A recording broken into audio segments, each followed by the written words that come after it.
Good morning, Bucknutters. Welcome to the Bucknuts Morning 5 here on Monday, September 21st, 2020. I am Dave Biddle, and I am thrilled to be joined by Brian Schottenstein. Brian, first of all, thank you very much for joining me, and thank you for keeping us all informed with inside information during the Big Ten's craziness of the last several weeks. It's great to talk to you, my man. Thanks for having me on, Dave. I appreciate it.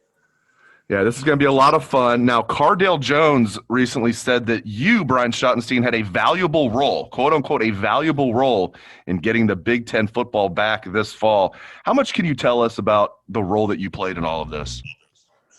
Well, my role was really not with Ohio State as much as it was with the White House. I was at a roundtable in Cleveland in mid-August, and we discussed the importance of Big Ten football, and it really shouldn't have been a political issue. It was really a way to unite all Americans and give people in the Midwest something to look forward to, follow their Big Ten teams. And the president knew how important it was. He's been working on it with his team that I've been involved with since the beginning. And he called the commissioner, Kevin Warren, on August 31st, and they got along really well. And he told him that, he would do anything to make it happen. And they talked about testing and other things. And, they probably had over 300 calls with his team and the Big Ten and the different coaches. And I think the players helped a lot too, and the players' parents, because if they didn't show that movement and have 300,000 signatures and go to the Chicago and really, go outside of the stadium and show their support for their sons and their families, and it's really their kids' livelihood to be out there playing. I think that helped a lot to kind of get everything started back. Yeah, I was going to ask you how much you thought the call from President Trump helped. Expound on that a little more, how much you think that helped. And there had to be a faction, Brian, of university presidents that were like, didn't like the fact that Trump was getting involved. How much do you think President Trump helped? And do you think there were some university presidents that were upset that he was getting involved? Well, actually, Joe Biden was the one that put out a commercial about not having Big Ten games. And so that's really what created the conversation. And then, the president just got involved and wanted to make it happen. I never really thought it should be so political. I mean, you had other teams out there playing, and they found a way to make it safe. So there's no reason why the Big Ten shouldn't be back up and running, not to rehash everything again. But I just think Ohio State played a huge role too. If you didn't have Dr. Borges, our new president, Gene Smith, Coach Day, without them this wouldn't have happened either. So I got to give a lot of credit to them as well. Absolutely. A lot of factors at play. How much do you think the lawsuit from Nebraska helped? To be honest, I didn't really follow that much. I think everything helped. I know the AG of Ohio put out a statement saying that, the players could sue as well, or the university could sue the Big Ten. But I think that might have put a little pressure on them. But when it came down to it, I think at that point, they were already planning on trying to have a season. Originally, they were thinking October 17th, but then it got pushed to the 24th for the start. And hopefully everybody will be able to stay healthy, because it looks like the way they have the season, if one player gets coronavirus, they're out for 21 days, which could be detrimental if it's a star player. I don't know how they came up with that. Like, whether we're talking about the general public or whether we're talking about other sports leagues that are playing, it seems like the default is 10 to 14 days. What do you make of this 21-day thing? Do you think it's like a booby trap? I agree. I think that's a long time for someone to sit out. I think 14 days would have been good. I know they're trying to be extra cautious. Also, I think if 5 players get coronavirus, they have to cancel a game. So you could have up to 5 players get it, and they go into that level, and it could be 5 players that don't even start or play much, and then you lose a game or get it canceled. So that could be tough too. Yeah, no question about it. There's a few questions from our listeners that I want to pass along to you, have you answer. There's some good questions here. This one, I'm curious to get your take on this one for sure. How do you think Kevin Warren handled this situation, Brian? Well, honestly, I think that there could have been more transparency. They had the right to make the decision not to play in the beginning, but they could have been more transparent throughout the process. They should have had players involved, maybe even the families. And honestly, the coaches and some of the administrators weren't really that involved in the beginning until they canceled it. So it was kind of like they just put a schedule out, and then 5 or 6 days later, they cancel the season. And then I will have to say now, though, I do give them credit for coming back and having a season starting on the 24th, because good leaders are able to change their decisions for the better. And it's probably one of the hardest things to do.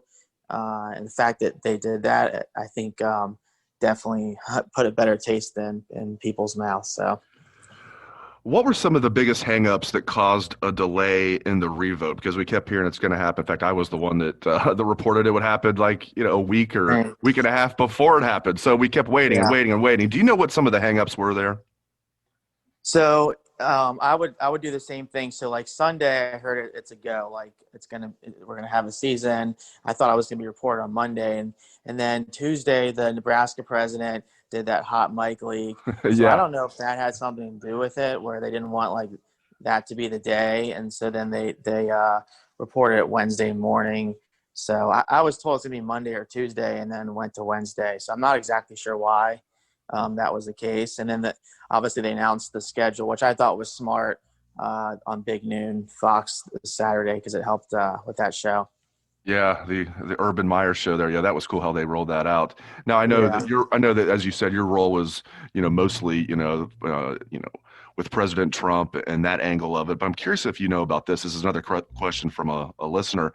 There had to be some back and forth here with the negotiations with the different presidents, the ones who wanted football, the ones that didn't. So what did the universities who wanted to play have to give up at the bargaining table to get the other presidents on board? I think it was the safety factor, the 21 days, all the testing that they're going to be doing every day for every person involved with each program. I think that's really what it came down to. Originally, some of the schools were saying, well, if we don't want to play, can we just have like 8 or 9 teams play, and then we don't have to have a season? But you couldn't have it where some teams played and some teams didn't. So it was either all or nothing, and that's kind of the way they went. And you mentioned something earlier. Yeah, this became political, and I don't know how college football is political. Like, everybody loves college football, and no one has anything to gain Right. by going against college football. It's the most Yeah. it's the most 2020 thing ever. But how political was this, and then how much was it just incompetence on the part of the Big Ten? I think it's probably a combination of both. But where do you come down on that? I think the Big Ten thought that other conferences were going to cancel too, and they would just get out ahead of it. And then when the other teams were out playing, and all the other major conferences other than one were out there, and the pack might come out here soon. But I think that once they started playing, they realized, you know what, maybe we made a bad decision, and we can't have our conference not be out there. I mean, this could have set back the Big Ten for years, where they would not have had the same recruiting. They wouldn't be able to be looked at by the playoff committee. Just it would have really hurt the Big Ten financially as well. So I think a lot of those factors played into it. I don't think politics, maybe a little bit for some of the presidents, but I don't see why. I mean, I was really sticking my neck out. I'm not too political of a person, but I thought this was one issue where I could help out and make a lot of people happy, and not have to worry about people being upset politically. Well, thank goodness you did. Everything that you did to help. I mean, it's just, and everybody who helped. It's awesome. We're going to have Big Ten football. Just a few more questions. We'll get you out of here. This next one comes from our buddy Jay Book. Brian, when did you think the tide started to turn that we would have a season?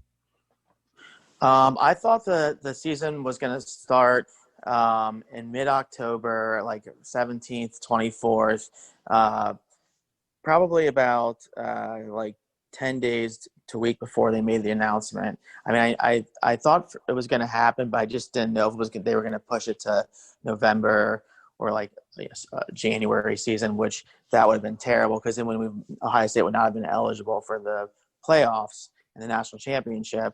So about 10 days before, I knew it was going to happen, and I would tweet stuff out there and just try to keep supporting and pushing it and not making it too political. And then sometimes a day later it would change, where they were supposed to announce it Monday, and then it goes to Wednesday and everyone says, oh, you don't know what's going on. But it was such a fluid situation that the thing that changed every day almost. Tell me a little bit about your background and kind of what you're involved with now, if anything, at Ohio State. Obviously, the family name is on the basketball arena, the Schottenstein Center, and then the Value City Arena. But, some of the listeners wanted to know about kind of your background and what you're doing now, if you're involved with anything at Ohio State.